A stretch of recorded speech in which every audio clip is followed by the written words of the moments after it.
यहाँ पे हमारे पास राहुल जी का सवाल है और इनके क्वेश्चन है, hello sir, how are you, kindly review my portfolio.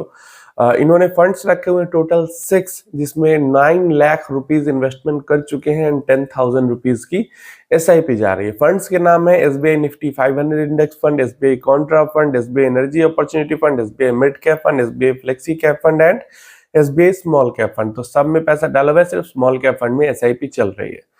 My age is 44 years, planning to invest around 10 to 15 years. Name Rahul, investment सितंबर 2024 से स्टार्ट किया है।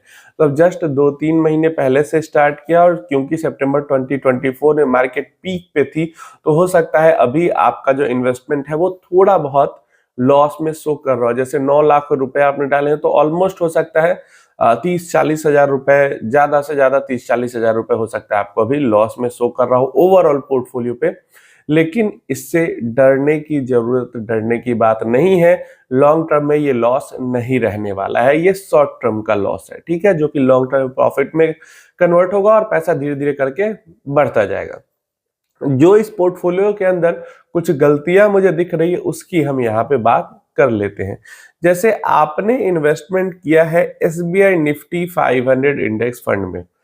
ये जो इंडेक्स फंड है ये टॉप 500 कंपनीज के अंदर इन्वेस्ट करता है, और ज्यादा जो इसके अंदर एक्सपोजर होता है, ज्यादा जो एक तरीके से कह सकते हो एलोकेशन होता है, वो giant companies, large cap companies के अंदर में होता है। तो लॉन्ग टर्म में ये जो फंड है, चाहे 5 साल के लिए इसके अंदर इन्वेस्टमेंट करो या 20 साल 25 साल के लिए करो, मतलब 15% का भी रिटर्न ये नहीं दे पाएगी आपको, 15% का भी रिटर्न ये नहीं दे पाएगी। क्लियर है। नेक्स्ट आ जाता है Contra fund. Again Contra fund की अगर हम बात करते हैं तो 5, 6, 7, 8 साल के लिए काफी अच्छा ऑप्शन हो जाता है, पर 10+ ईयर्स के लिए अच्छा ऑप्शन नहीं है ये। नेक्स्ट आ जाता है एनर्जी अपॉर्चुनिटी फंड। एक सेक्टोरल फंड है, बिल्कुल मैं कहूंगा सेक्टोरल फंड के अंदर तो इन्वेस्ट करने की जरूरत है नहीं। जो मिड कैप फंड है, मैग्नम मिड कैप फंड, ये बढ़िया फंड है, इसके अंदर रहा जा सकता है, लॉन्ग टर्म के लिए अच्छे पैसे बन सकते हैं।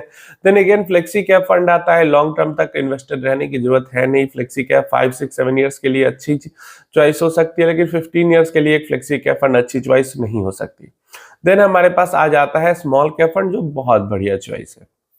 पहली तो ये है कि आपने के जो होल्डिंग पीरियड, देख लो, सबसे पहले ये चीज समझना कि अगर आपको वॉलेटिलिटी से डर लगता है तो आपने निफ्टी 500 में या फ्लेक्सी कैप में इन्वेस्ट करके सही किया है। लेकिन आपको वॉलेटिलिटी से डर नहीं लगता और ज्यादा से ज्यादा रिटर्न चाहिए, ज्यादा से ज्यादा पैसे बनाने हैं ये 10 to 15 ईयर्स के टाइम पीरियड में, देन ये जो सारे फंड्स है उसमें से सिर्फ मिड कैप फंड और स्मॉल कैप फंड आपका ये काम कर सकता है।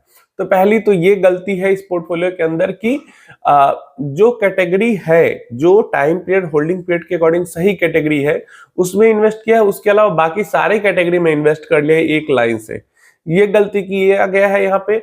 और दूसरा ये गलती किया गया है कि आज के टाइम पे जो हमारे पास एक्सेस है और इतना आसान है अलग अलग जगह पे इन्वेस्ट करना, तो एक ही म्यूचुअल फंड कंपनी के अंदर सारे पैसे इन्वेस्ट कर दिए गए, सारी स्कीम्स रख ली गई है। अब इससे दिक्कत ये नहीं है कि एसबीआई म्यूचुअल फंड बंद हो जाएगी, आपका पैसा लेके भाग जाएगी, ये सब दिक्कत नहीं है। या फिर आप अगर ऐसा सोच रहे हो कि एसबीआई म्यूचुअल फंड बहुत सेफ है, बाकी म्यूचुअल फंड सेफ नहीं है, अनसेफ है, तो वो भी गलत चीज है। होगा दिक्कत इससे ये कि जब सारा पैसा आप एक ही म्यूचुअल फंड कंपनी में झोंक देते हो, के थ्रू इन्वेस्ट करते हो, तो देखो जो म्यूचुअल फंड कंपनीज होती हैं वो भी अप साइकिल डाउन साइकिल से गुजरती है।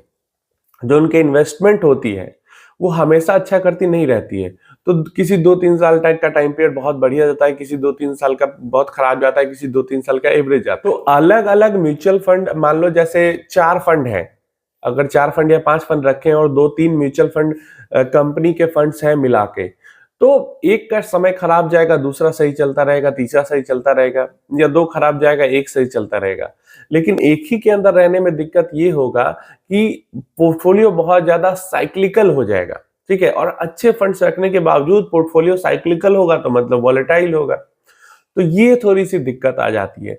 वैसे लॉन्ग टर्म में पैसा जरूर बन जाएगा, लेकिन वही कि पोर्टफोलियो थोड़ा सा साइक्लिकल हो जाएगा। तो ऐसे में अगर 4-5 फंड्स रखे हैं तो 2-3 एएमसी का मिक्स करके रखेंगे तो बहुत बढ़िया वहां पे ऑप्शन हो जाती है। तो ये 2 चीज़ अगर इस पोर्टफोलियो के अंदर ठीक कर लिया जाए तो आने वाले 15 सालों में बहुत जबरदस्त पैसा इस पोर्टफोलियो से क्रिएट किया जा सकता है इन माय ओपिनियन। अगर वॉलेटिलिटी से डर लगती है तो जो मिड कैप स्मॉल कैप के साथ फ्लेक्सी कैप 500 फंड रखा है वो आराम से उसके साथ कंटिन्यू किया जा सकता है। अगर वॉलेटिलिटी से डर नहीं लगती तो जैसे एसबीआई का मिड कैप स्मॉल कैप रखा हुआ है, इसके साथ किसी और एक कंपनी का mid cap small cap add कर सकते हैं आप। मोतीलाल का mid cap small cap add कर सकते हैं या निपॉन का mid cap small cap add कर सकते हैं।